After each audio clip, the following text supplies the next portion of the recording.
Pemirsa, seiring dengan meningkatnya kasus COVID-19 juga diiringi dengan permintaan plasma yang juga meningkat, terkadang dimanfaatkan oleh oknum yang tidak bertanggung jawab untuk melakukan aksi penipuan atau plasma palsu.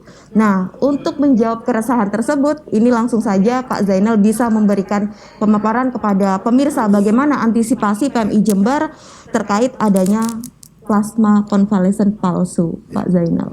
Sudah barang tentu di PMI Jember dan seluruh PMI se-Indonesia tidak akan terlibat dalam produk-produk yang tidak benar, ya. Namun cara pencegahannya lebih utama, masyarakat yang sudah keluarganya misalnya direkomendasikan harus diterapi plasma, tentu dia harus minta pengantar dari dokternya. Dari form pengantar dokter itu bawa aja ke PMI. Pasti akan diberikan layanan dan pasti tidak palsu, karena di PMI tidak mengenal dunia itu. PMI pasti memberikan terbaik. Karena contoh gampang PMI Jember aja, terus kita mengikuti perkembangan dan akreditasi agar kualitas pelayanan PMI terutama termasuk darah dan plasma ini menjadi kualitas yang lebih baik. Tentu tidak cukup kita hanya melengkapi alat, juga tenaga-tenaga kita ikutkan pengembangan daripada pendidikannya dan pengetahuannya. Nah, tentu ini sehingga kami tidak tahu siapa yang memproduksi palsu atau bagaimana mereka mempermainkan, tidak perlu persis. Namun saran saya kepada masyarakat terhadap menghindari itu, minta terhadap surat dokternya, dari surat pengantar dokter itu bawa ke PMI pasti akan mendapatkan yang terbaik. Kalau Dokter Dudung sendiri ingin menambahkan dari respon Pak Zainal? Betul apa yang disampaikan sama Pak Ketua, bahwa bila ada permintaan plasma konvalesen hanya ke PMI. Petugas kami akan membantu. Entah itu stok sudah tersedia, entah stok itu belum ada, tapi kita akan mengupayakan bahwa seorang yang membutuhkan plasma konvalesen, ketika dia sudah menghubungi PMI, pasti akan kita upayakan untuk kita berikan plasma konvalesen. Karena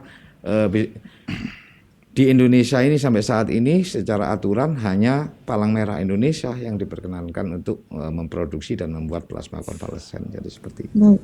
Berarti kalau misalnya ada oknum lain nih Bapak ya, kemudian menyediakan plasma konvalesen. Nah, sebagai masyarakat atau mungkin yang mempunyai pasien yang sedang terkonfirmasi positif COVID-19 itu panik. Nah, bagaimana antisipasi yang bisa diberikan atau edukasi yang bisa diberikan kepada masyarakat tersebut, Dokter Dudung? Ya.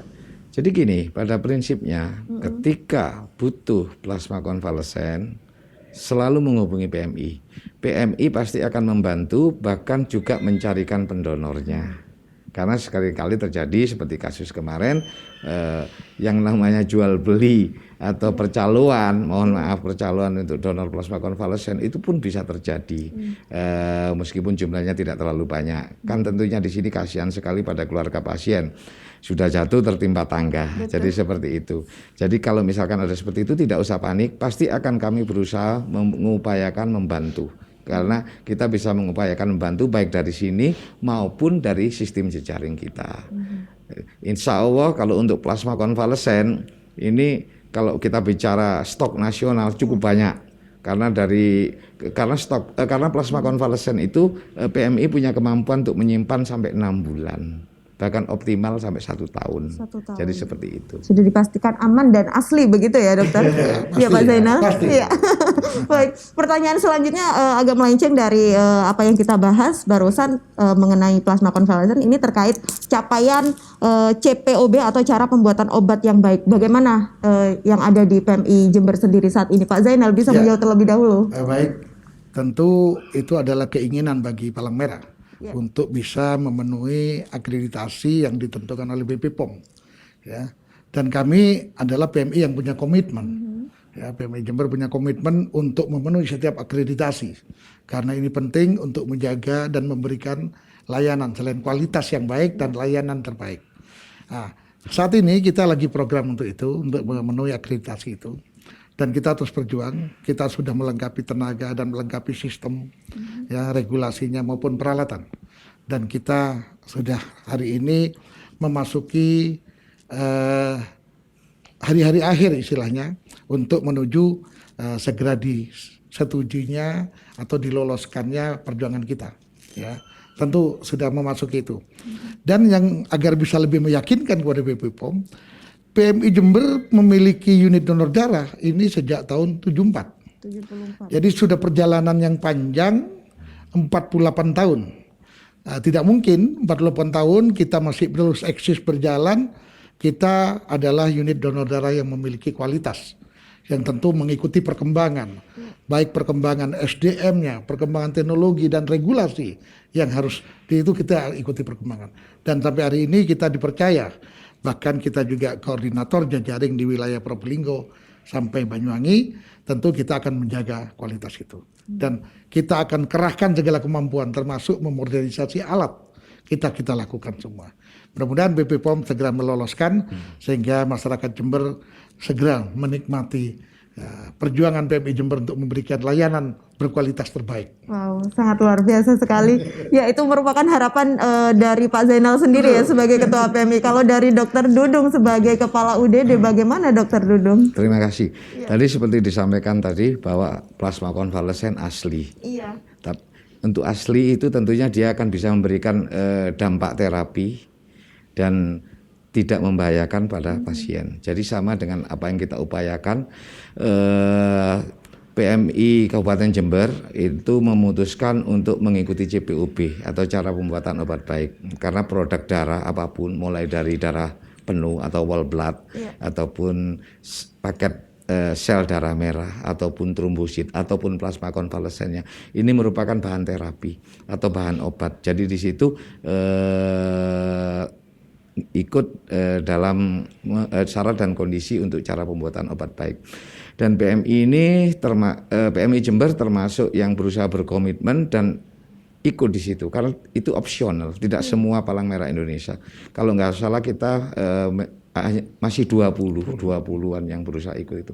Tujuan dari itu apa? Supaya intinya kita menghasilkan bahan produk obat yang baik, yang akan memberikan dampak terapi atau pengobatan yang bagus, yang berdaya guna buat masyarakat, dan yang lebih penting juga akan mengurangi resiko terjadinya efek samping atau penambahan kesakitan kepada pasien. Untuk itu kami diberi mandat untuk melaksanakan program ini dan diberi target untuk mencapai atau meraih sertifikasinya. Mudah-mudahan kata masih dalam in progress, mohon dukungan dan support dari masyarakat Jember supaya kita bisa segera mencapai untuk sertifikasi CPOB.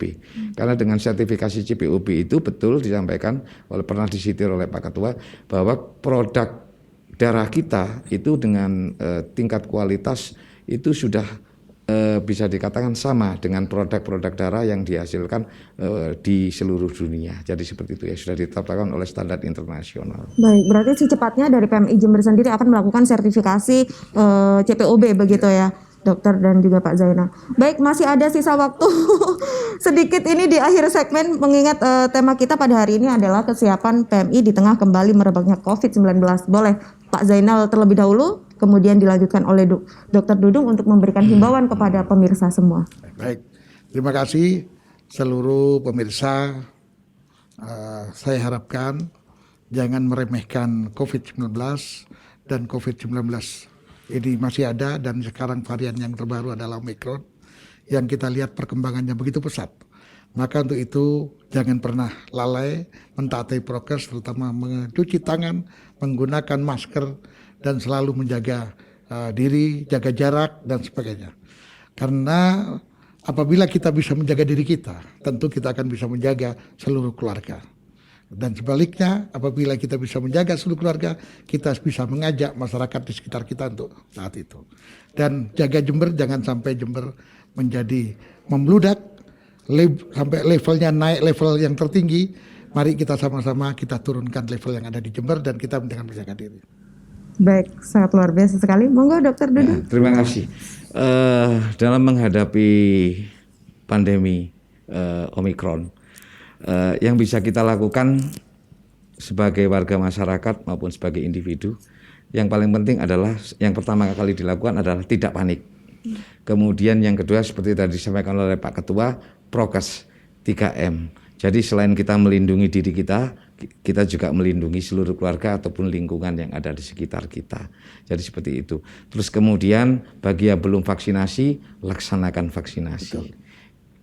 Jadi karena kenapa vaksinasi menjadi sangat penting, karena dari situ akan timbul apa yang disebut dengan herd immunity, di mana kita akan melindungi diri kita dan juga kita akan melindungi orang-orang tercinta yang ada di lingkungan kita. Dan apabila Anda membutuhkan pertolongan, baik itu mengenai permintaan darah, plasma konvalesen, maupun informasi mengenai yang berhubungan dengan kepalang merahan, mengenai masalah vaksinasi dan lain-lain, bisa menghubungi kami yang ada di Palang Merah Indonesia. Saya kira gitu. Baik, terima kasih. Pemirsa, demikian tadi perbincangan saya bersama dua narasumber yang sangat luar biasa sekali hari ini, yaitu Ketua PMI Jember Bapak E.A. Zainal Marzuki dan juga Kepala UDD PMI Jember Dr. Dudung Ari Rusli. Terima kasih Bapak Zainal dan juga Dr. Dudung. Sebenarnya masih banyak pertanyaan yang ingin saya tanyakan karena memang waktunya sangat terbatas dan kita harus mengakhiri perbincangan ini. Dan semoga pemirsa perbincangan ini dapat bermanfaat untuk kita semua, khususnya untuk warga Jember. Jangan lupa untuk selalu menerapkan protokol kesehatan dimanapun Anda berada, gunakan masker dan juga sukseskan program vaksinasi COVID-19. Saya Prima Arfantari, pamit undur diri dari hadapan Anda. Sampai jumpa. Terima kasih dokter.